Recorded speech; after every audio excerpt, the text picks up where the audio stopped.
Iranian women's 55-year plight for the right to vote. In 1908, the Iranian constitution equates women to minors and the mentally ill and denies them voting rights. In 1911, Mohammad Taghi Vakilo Rouaya, a congressman of Hamadan in the Second Assembly, suggested granting women the right to vote. However, all other representatives objected to his suggestion. 1920, Sedire Dolatabadi and other Iranian women's rights activists began writing articles in magazines and journals about the necessity of voting rights for women. In 1932, during the Second Conference of Eastern Women held in Tehran, women's rights activists demanded that all women in the region be given the right to vote. In 1944, the Women's Organization, which was a branch of the Tudeh Party of Iran, organized more than 100 conferences in Iranian cities in support of women's right to vote. 1946, Azerbaijan's Democratic Party declared Azerbaijan independent and granted all its women voting rights.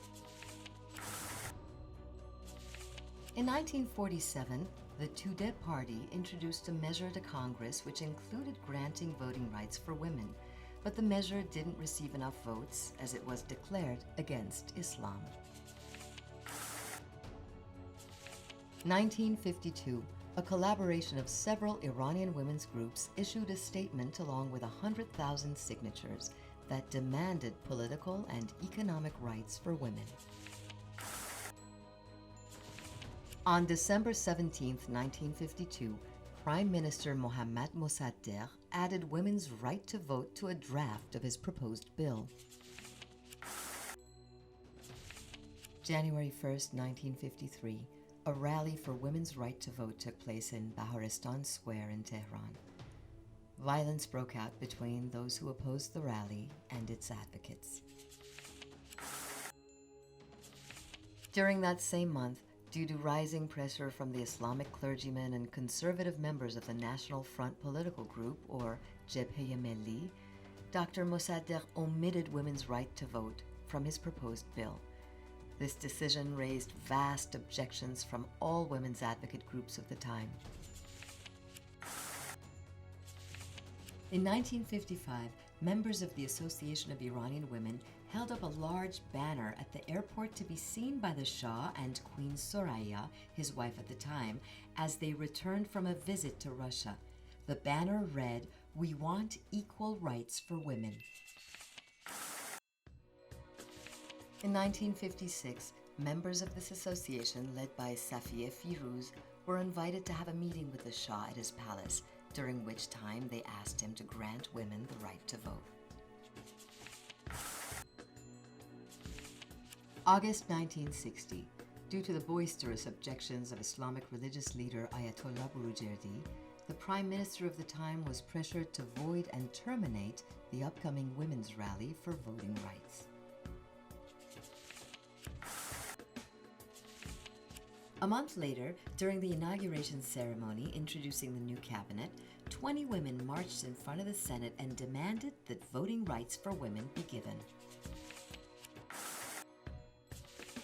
June 1961, a group of women's rights activists met with Tehran's mayor and asked him to at least give permission for women to vote on local elections for city councils.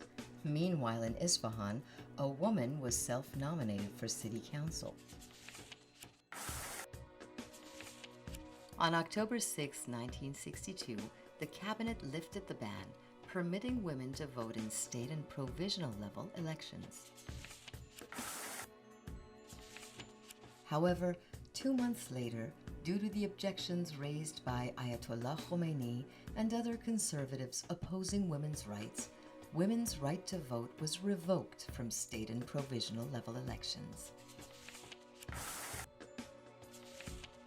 A month later, on January 8, 1963, some 350 women protested in front of the Prime Minister's office building to show their objection of revoking women's voting rights in those elections. On January 10, 1963, the Shah of Iran announced that he was adding women's right to vote to his White Revolution referendum. Feeling supported, immediately women's rights activists flooded the Prime Minister's office asking to take part in that referendum. On January 23, 1963, religious clergymen and conservative bazaar merchants held demonstrations demanding that women's voting rights be revoked. In retaliation, advocates of women's rights went on strike in schools and businesses. A couple days later, on January 25, 1963, Iranian women's activists attended a live television program along with the Minister of Agriculture. On that show, they surprised him by posing the question, Why shouldn't we vote? Are we not the people of this country? The next morning, a referendum granted Iranian women the right to vote, though in separate voting boxes. And the following month, on the 27th of February 1963, the Shah of Iran publicly announced that women must have the right to vote. 4 days later, on March 3, 1963, the cabinet announced that any language prohibiting women from voting has been removed from Iran's election laws. In 1963, after 55 years of women's efforts to secure their right to vote, Iranian women were finally able to participate in their country's elections. And they began by electing 6 women as representatives of Congress.